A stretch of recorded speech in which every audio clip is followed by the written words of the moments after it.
எங்கள் வெளிநாட்டில் வாழும் புலம்பெயர் மக்கள் அனைவருக்கும் வணக்கம். நாங்கள் இங்கே ஒரு தங்கச்சிட வீட்டை வந்திருக்கோம். என்ன சொல்கிறது, அவள் சரியான கஷ்டத்தில் இருக்கிறா. நாங்கள் இப்போ அவைகிட்ட போய் கதைப்போம் என்னன்னு சொல்லி அவைகிட்ட கேட்போம். வணக்கம் தங்கச்சி.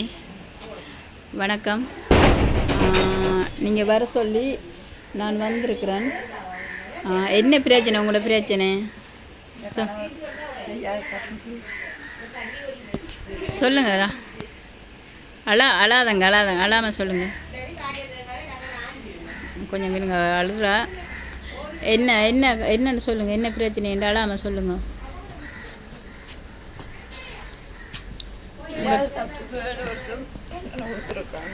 விளங்கல சத்தமாக கொஞ்சம் தப்புக்கு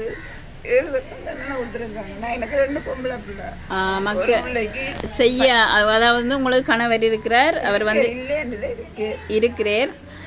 அந்த தங்கச்சிக்கு வந்து கணவர் இருக்கிறார், அதாவது வந்து அவர் வந்து தற்போது ஜெயிலில் இருக்கிறார்.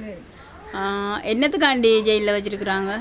செய்யலை, நாங்கள் கல்யாணம் கட்டலை. அப்போ இவர் அந்த சம்பவம் நடக்கும்போது நான் கல்யாணம் கட்டலை, நான் தெரிஞ்சு தான் கல்யாணம் கட்டினேன். அவர் செய்யவே இல்லை, செய்யாத அந்த அதாவது வந்து இந்த தங்கச்சி கல்யாணம் கட்ட முதலே அந்த அவருக்கு ஏதோ ஒரு பிரச்சனையாம். அவர் வந்து அவர் வந்து செய்யாத தப்புக்கு இப்போ எத்தனை மாதம் பிடிச்சி, இப்போ எத்தனை வருஷம்? 6 மாதம் 7 வருஷம் அடிச்சிருக்கு. இப்போ அவரை பிடிச்சி 6 மாதமா, அப்போ 7 வருஷம் தண்டனை அடிச்சிருக்காங்களாம். 7 வருஷம் அவர் ஜெயிலில் இருக்கணும். அப்போ நீங்கள் சாப்பாட்டுக்கெல்லாம் என்ன செய்கிறீங்க? பிள்ளைகள் எத்தனை பேர் இருக்காங்க உங்களுக்கு? ஒரு ஆள் ஸ்கூல் போயிருக்கா, 6ஆம் ஆண்டு படிக்கிறா. அவன் நடந்து தான் போகிறாங்க. இங்கே தூரம் பிள்ளை, சின்ன பிள்ளை தானே, பயந்து நடந்து தான் போவாள். 20 வருஷம் படிக்கிறா, 5 வயசு. இந்த பிள்ளைகளுக்கு படிப்பில் இருந்தாலும் சாப்பாட்டுக்கு அதோட செய்யத்தானே. சாப்பாடு எனக்கு ஒன்றுமே கிடையாது, யாராலே ஒரு உதவியும் கிடையாது. யாரும் உங்களுக்கு உதவி செய்யல. நீங்கள் என்ன செய்கிறீங்க சாப்பாட்டுக்கு எல்லாம்?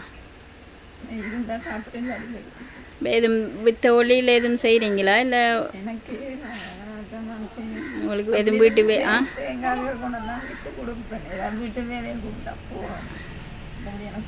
அதாவது வந்து இந்த தங்கச்சி வந்து இப்போ புருஷனை வந்து 7 வருஷம் ஜெயிலில் போட்டிருக்காங்களாம். 7 வருஷத்துக்கு இப்போ பிடிச்சி 6 மாதம் தானே 7 வருஷ தண்டனை கொடுத்துருக்காங்களாம் அவருக்கு. அதாவது வந்து அவர் ஒரு செய்யாத தப்புக்கு தண்டனை கொடுத்து வச்சுருக்காங்க 7 வருஷம். இப்போ அவைக்கு வந்து இந்த பிள்ளைகளுக்கு வந்து சாப்பாடு கொடுக்க கூட வசதி இல்லாமல் இருக்கிறார். 2 பிள்ளை, பொம்பளை பிள்ளைகளா? ரெண்டும் பொம்பளை பிள்ளைகளாம்.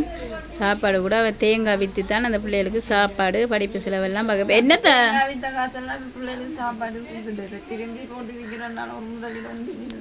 முதல் இல்லை. நான் இப்போ உங்கள் என்ன எதிர்பார்க்குறீங்க நீங்கள்?